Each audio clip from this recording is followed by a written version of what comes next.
Seigneur, ta parole est grande, elle demeure à jamais. Ta parole est infaillible, rien ne peut la supprimer. Bienvenue à vous, chers spectateurs, ainsi qu'à tous nos spectateurs dans le monde entier, pour un nouvel épisode de notre émission d'études quotidiennes Toute la Bible. Dans cette émission, nous étudions tous les livres de la Bible, le livre du Dieu vivant, de la Genèse à l'Apocalypse. Dans notre étude des livres de l'Ancien Testament, nous sommes arrivés au livre de Jérémie, chapitres 40 et 41. J'espère sincèrement que cette émission sera une véritable bénédiction pour vous, d'autant plus que nous en extrayons des trésors de la Bible.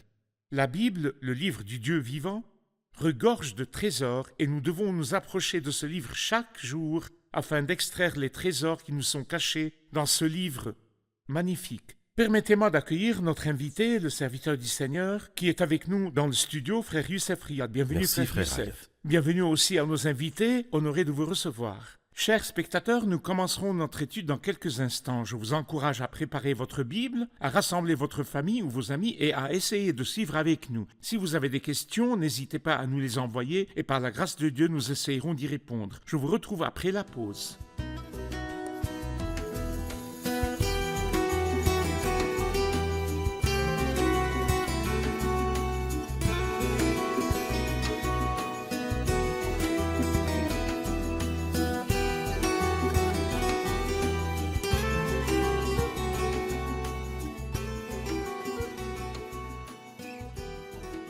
Bienvenue, frère À Youssef. vous de même.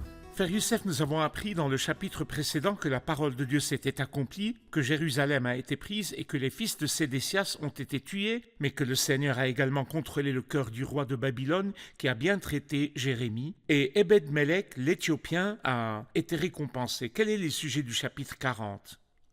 Nous avons à partir du chapitre 37 des sujets historiques, c'est-à-dire par exemple au chapitre 37, Jérémie en maison d'arrêt, chapitre 38, dans la citerne de boue, chapitre 39, la ville est prise. Ici, il continue et nous raconte ce qui s'est passé après la prise de la ville. Le chapitre 40 parle de la libération du prophète Jérémie et de la désignation de Guédalia, le fils d'Akikam, comme chef du peuple. Et le chapitre 41 nous montre à quel point ce peuple est stupide. Ils ont tué Guédalia que Nebuchadnezzar avait désigné. Et puis, le chemin de fuite vers l'Égypte, contrairement à ce que le Seigneur leur avait répété à plusieurs reprises par l'intermédiaire de Jérémie. Parfait. Ce chapitre, le chapitre 40, parle donc de la nomination de Guédalia comme gouverneur par Nebuchadnezzar, roi de Babylone. Très bien. Je vais lire quelques versets du chapitre 40. La parole fut adressée à Jérémie de la part de l'Éternel après que Nebuzaradan, chef des gardes, l'eut laissé partir de Rama. Quand il le prit en charge, Jérémie était enchaîné au milieu de tous les prisonniers de Jérusalem et de Juda qu'on emmenait en exil à Babylone. Le chef des gardes prit Jérémie à part et lui dit « L'Éternel ton Dieu avait annoncé que ce malheur frapperait cet endroit. Il a fait venir et mis à exécution ce qu'il avait annoncé. Tout cela vous est arrivé parce que vous avez péché contre l'Éternel et ne l'avez pas écouté. Regarde, je te libère aujourd'hui des chaînes que tu as aux mains. Si tu juges bon de venir avec moi à Babylone, viens, je veillerai sur toi. Mais si cela ne te convient pas, ne t'en fais pas. Regarde, tout le pays est devant toi.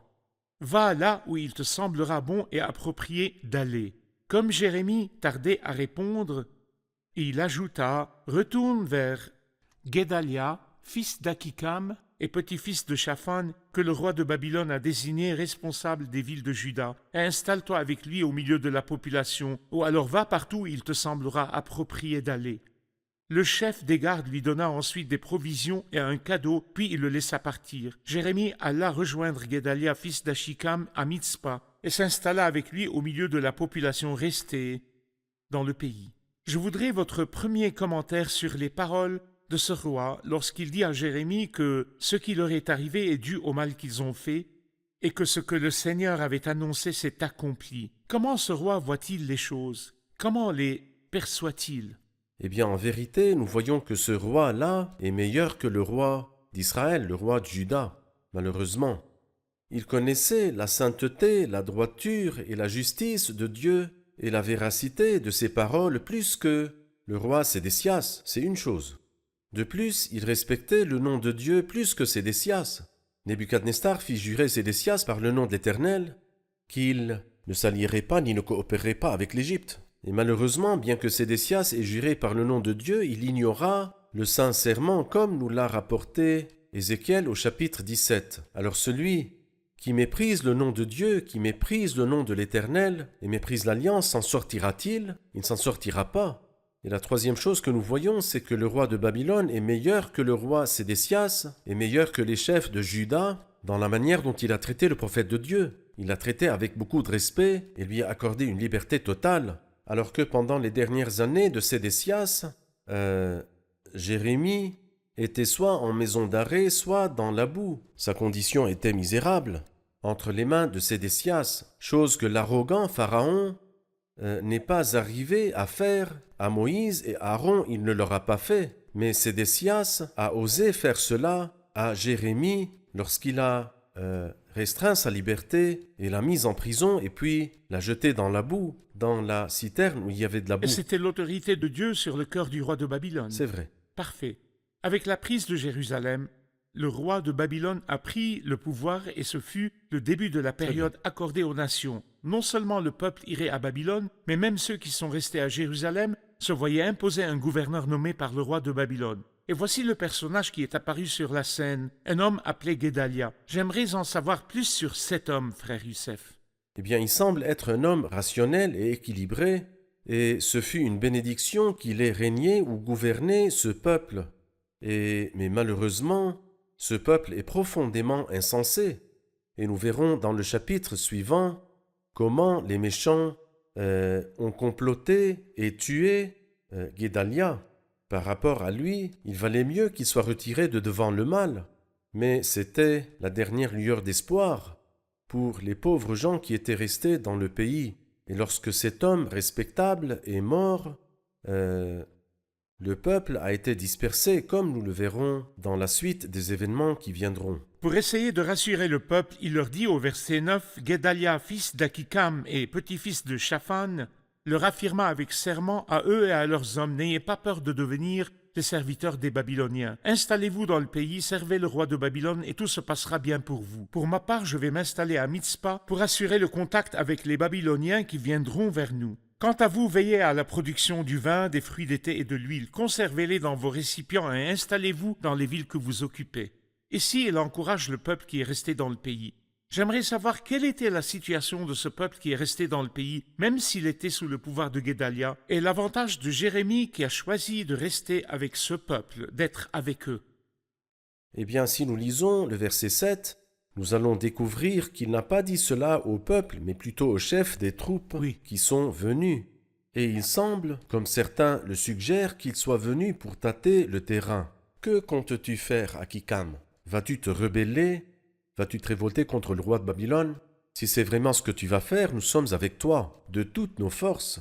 Un peuple rebelle qui ne voulait pas se soumettre au jugement de Dieu.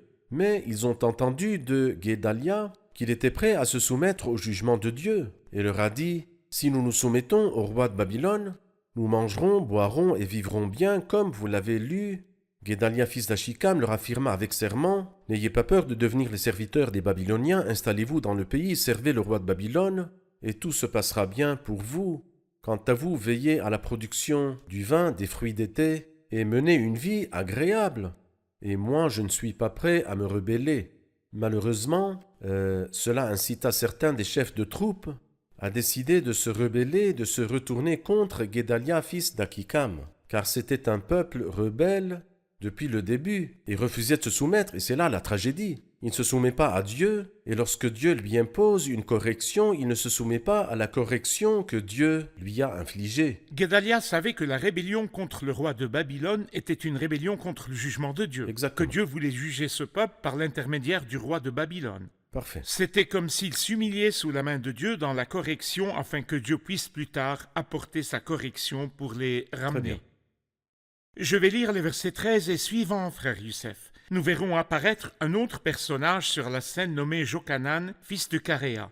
Jochanan, fils de Caréa, et tous les chefs de troupes présents dans la campagne, vinrent trouver Guédalia à Mitzpa et lui dirent: Ne sais-tu donc pas que Baalis, le roi des Ammonites, a chargé Ismaël, fils de Néthania, de t'enlever la vie? Cependant Guédalia, fils d'Akikam, ne les crut pas.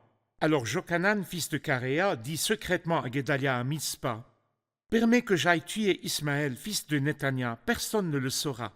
Pourquoi t'enlèverait-il la vie? Pourquoi tous les Judéens rassemblés auprès de toi devraient-ils être dispersés et ce qui reste de Juda devrait-il disparaître? Guédalia, fils d'Akikam, répondit à Jochanan, fils de Caréa: Ne fais pas cela, car ce que tu dis à propos d'Ismaël est faux. Les personnages d'Ismaël et de Jochanan, fils de Caréa, paraîtront et auront des rôles. Parlez-nous de leur rôle. Le personnage d'Ismaël, fils de Nethalia, est un personnage très méchant. Nous parlerons de lui plus en détail dans le chapitre suivant. Mais cet homme-là est parti pour s'allier au roi des Ammonites, qui est appelé ici Baalis.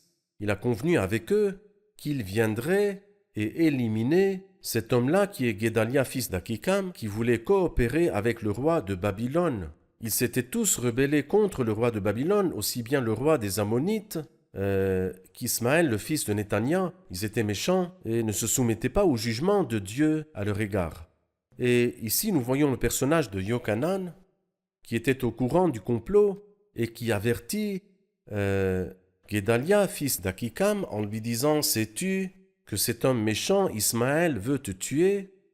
Malheureusement, Guédalia, fils d'Akikam, avait trop confiance dans l'être humain, bien que la Bible sainte nous ait enseigné de ne pas mettre notre confiance dans l'homme. C'est vrai. Parce que l'homme n'est pas digne de confiance. Je ne dis pas du tout qu'il faut se méfier de tout le monde, je dis plutôt qu'il faut agir avec prudence et sagesse. Et ne nous fions pas à Ne nous-mêmes. nous fions pas à nous-mêmes. Le Seigneur a dit à ses disciples: Voici que je vous envoie comme des brebis au milieu des loups. Soyez donc prudents comme les serpents. La prudence est nécessaire. Et en fait, le serpent est extrêmement sage car il calcule tous ses pas. Et alors, Guédalia, fils d'Akikam, aurait dû être comme cela. Mais bien qu'il ait entendu parler du complot qui se préparait entre Ismaël, fils de Néthania, et le roi des Ammonites, il l'avait su. Cependant, il ne voulait pas y croire et n'a pris aucune précaution. C'est-à-dire, il aurait dû au moins être prudent et prendre des précautions. Mais il n'a fait ni l'un ni l'autre. Il a même dit à Jochanan: Tu mens. Il ne croyait pas à ce qui allait se Il passer. ne croyait pas. Nous allons voir un reportage puis prendre une question des invités.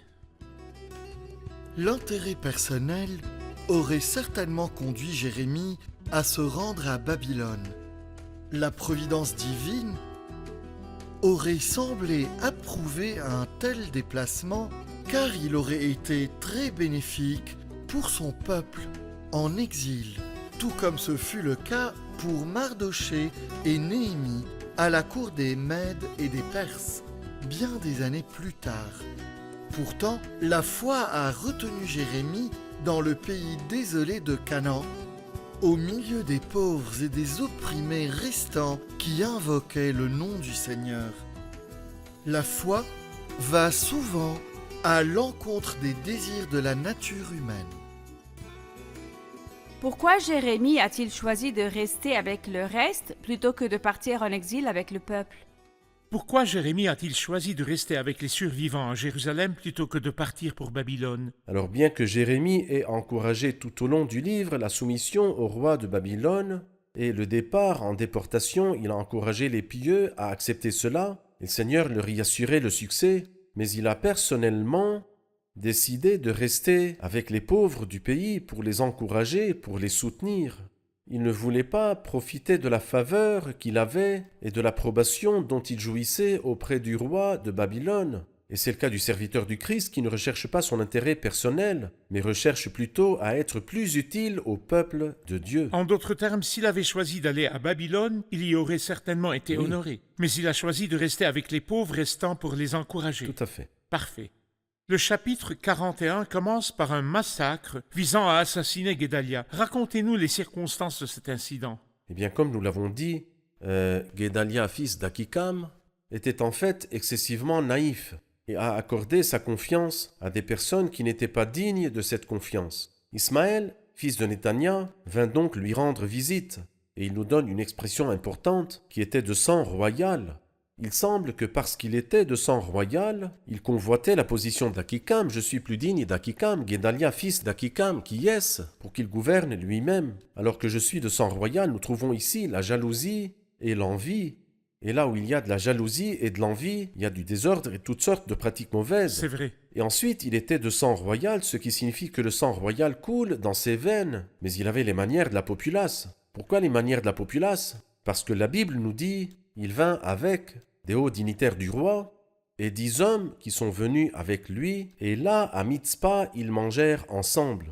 Les gens, et même le proverbe dit le pain et le sel. Alors il mangea avec Guédalia, fils d'Achikam, à Mitzpah. Mais puis Ismaël, fils de Nethalia, se leva avec les 10 hommes qui l'accompagnaient, et ils tuèrent avec l'épée Guédalia, fils d'Achikam et petit-fils de Shaphan, l'homme que le roi de Babylone avait désigné gouverneur du pays. C'est-à-dire que bien qu'il ait mangé avec lui, mais malheureusement, il a trahi. Le comble de la trahison, de la bassesse et de la tromperie. C'est-à-dire qu'il était très clair qu'il avait le diable pour père. Il était meurtrier dès le commencement. Ce fut le début du massacre, mais ce n'était pas la fin, parce que la fin était bien pire que le début. Frère Youssef, le verset 11 parle de ce qu'a fait Jochanan, fils de Karéa. Il est dit, Jochanan, fils de Karéa, et tous les chefs de troupes qui étaient avec lui furent informés de tout le mal qu'avait fait Ismaël, fils de Netania. Ils prirent tous leurs hommes et se mirent en marche pour attaquer Ismaël, fils de Netania. Ils le découvrirent près des grands réservoirs de Gabaon. En voyant Jochanan, fils de Karéa, et tous les chefs de troupes qui l'accompagnaient, tout le peuple qui suivait Ismaël se réjouit. Tous ceux qu'Ismaël avait emmenés de force de Mitzpah firent demi-tour et vinrent se joindre à Jochanan, fils de Karéa. Quant à Ismaël, fils de Netania, il s'enfuit avec 8 hommes devant Jochanan et se réfugia chez les Ammonites. Il est clair ici que l'apparition de Jochanan a commencé à attirer le peuple qu'Ismaël avait emmené, et plus tard, Jochanan les conduira en Égypte. Le rôle de Jochanan dans la conduite de ce peuple de derrière Ismaël en Égypte. Eh bien, comme il le dit dans les premiers versets, que Jochanan a été informé du massacre perpétré par Ismaël, fils de Netania. Et ce massacre ne s'est pas limité au meurtre de Guédalia, fils d'Akikam. Mais malheureusement, il a tué Guédalia ainsi que les Juifs qui étaient avec lui. Et un peu plus loin, nous lisons dans le verset 5 que 80 hommes arrivèrent de Sichem, de Silo et de Samarie. Ils étaient porteurs d'offrandes et d'encens destinés à la maison de l'Éternel. Il semble qu'ils n'étaient pas au courant de ce qui s'est passé. Ismaël, fils de Netania, sortit de Mitzpah pour aller à leur rencontre. Il marchait en pleurant, des larmes de crocodile bien sûr. Alors il continue, lorsqu'il les eut rejoints, il leur dit « Venez vers Guédalia, fils d'Akikam, un meurtrier et un menteur. Son père était le diable. » Alors il dit « Lorsqu'ils arrivèrent au milieu de la ville, Ismaël, fils de Netania, les égorgea et les jeta dans la citerne. » Il est clair qu'ici, il avait soif de sang, qu'il ne s'est pas contenté de tuer Guédalia, fils d'Akikam, pour s'emparer du trône, mais que, à la vue du sang, il a agi comme un loup qui sent l'odeur du sang, et a soif à encore plus de sang.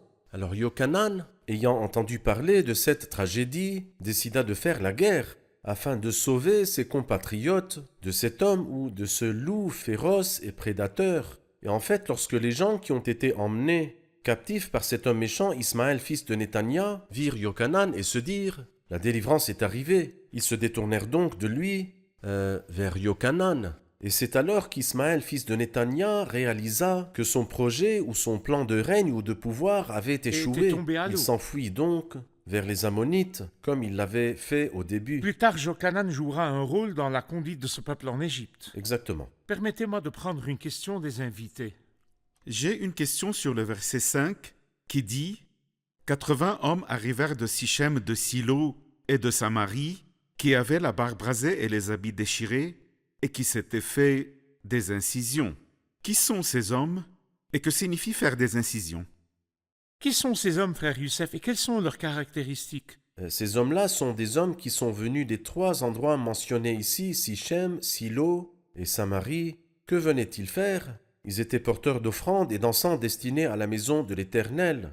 Mais malheureusement, il a été dit d'eux qu'ils avaient la barbe rasée et les habits déchirés et qui s'étaient fait des incisions. Ils se sont mis des signes sur leur corps.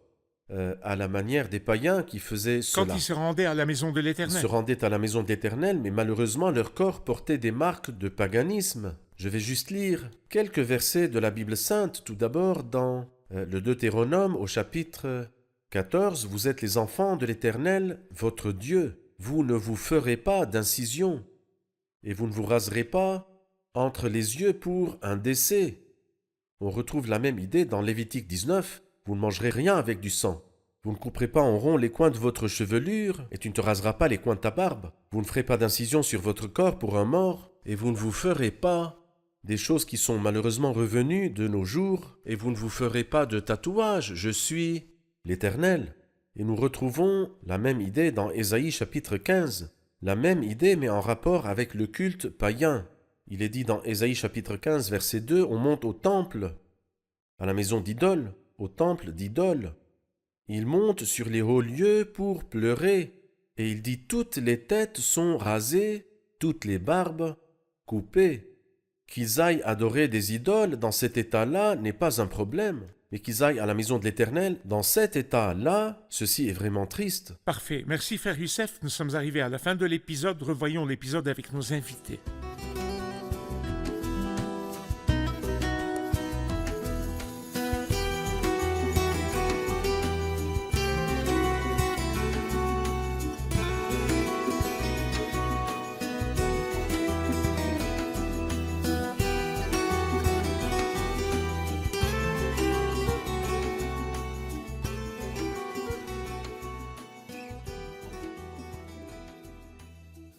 Bienvenue à tous. Nous avons appris que Jérémie a choisi de rester dans le pays et de ne pas partir avec les exilés à Babylone. Quelqu'un peut-il expliquer pourquoi il a choisi de rester dans le pays? Il a préféré rester avec les pauvres pour les encourager, plutôt que d'aller à Babylone et de les laisser seuls. Bien que s'il était allé à Babylone, il aurait allait pu y y être être honoré. honoré. Parfait. Il est resté avec ce peuple pour le soutenir. Un homme nommé Guédalia, fils d'Akikam, est apparu sur la scène. Nous voulons en savoir plus sur lui et sur ce qu'il a fait. Le roi de Babylone l'a nommé gouverneur du peuple. C'était un homme rationnel et équilibré, et c'était une bénédiction qu'il règne sur ce peuple. Mais il a commis l'erreur de faire trop confiance aux hommes. C'est vrai, à cause de sa confiance en l'homme, il est mort à la Il main est de mort l'homme. à la main de l'homme. C'est vrai. Vrai. Parfait. Un homme nommé Ismaël, fils de Néthania, est également apparu sur la scène. Nous voulons savoir qui il était et ce qu'il a fait. Cet homme était d'origine royale, mais c'était un homme très méchant. Comme il était d'origine royale, il se considérait plus digne de régner sur le peuple. C'est lui qui a planifié le meurtre de Guédalia, le fils d'Achikam. C'est également lui qui a perpétré le massacre d'un groupe d'hommes mentionné au verset 5 du chapitre 41. Parfait, merci. Qu'en Très pensez-vous, bien. frère Youssef? Parfait. Ils ont bien étudié. Oui, merci Seigneur. Parfait. Merci beaucoup. Merci, Dieu frère vous bénisse. Youssef. Chers spectateurs, voici l'histoire de l'homme. L'histoire de l'homme à travers les âges. Rien d'autre que la corruption ne sort de son cœur. Il y a des conflits, de la haine, de la méchanceté, mais aussi des meurtres dans toutes les cultures. À travers les âges, l'homme avec lequel Dieu n'a pas traité et qui n'a pas accepté l'œuvre du Christ comme son sauveur personnel. La chose qui lui plaît le plus, c'est la vue du sang. Il y a des gens qui vont prier et après avoir prié, ils sortent et tuent des gens. Il y a des gens qui offrent des cadeaux à Dieu, des prières et des dons, mais une fois sortis, ils détestent les gens, tuent les gens et incendient leur maison. Mais je veux vous dire une chose, la seule chose qui rend un homme raisonnable et le rend sobre et respectable, c'est de rencontrer le Christ. Et quand il rencontre le Christ, il reçoit la vie de Dieu. La vie de Dieu qui se réjouit de donner et non de prendre. La vie de Dieu qui se réjouit de sympathiser avec les autres et non de les dominer. La vie de Dieu dont il est écrit et se rappeler les paroles du Seigneur Jésus, puisqu'il a lui-même dit « Il y a plus de bonheur à donner qu'à recevoir ». Avec la vie du Dieu éternel, la vie éternelle, je peux faire ce que dit la Bible « Aimez vos ennemis ». Bénissez ceux qui vous maudissent, faites du bien à ceux qui vous détestent. Ce n'est que lorsque le Christ vous rencontre et que vous recevez de lui un cœur nouveau et la vie du Dieu éternel en vous, que vous faites l'expérience du ciel sur terre. Si vous voulez vivre cette vie respectable, vous devez accepter le Christ. Sachez bien que loin du Christ, il n'y a pas de vie respectable loin de lui.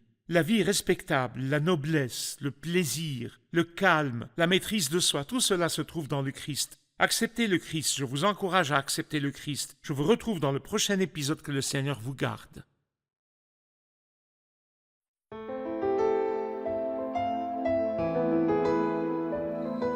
Seigneur, ta parole est grande, elle demeure à jamais. Ta parole est infaillible, rien ne peut la supprimer.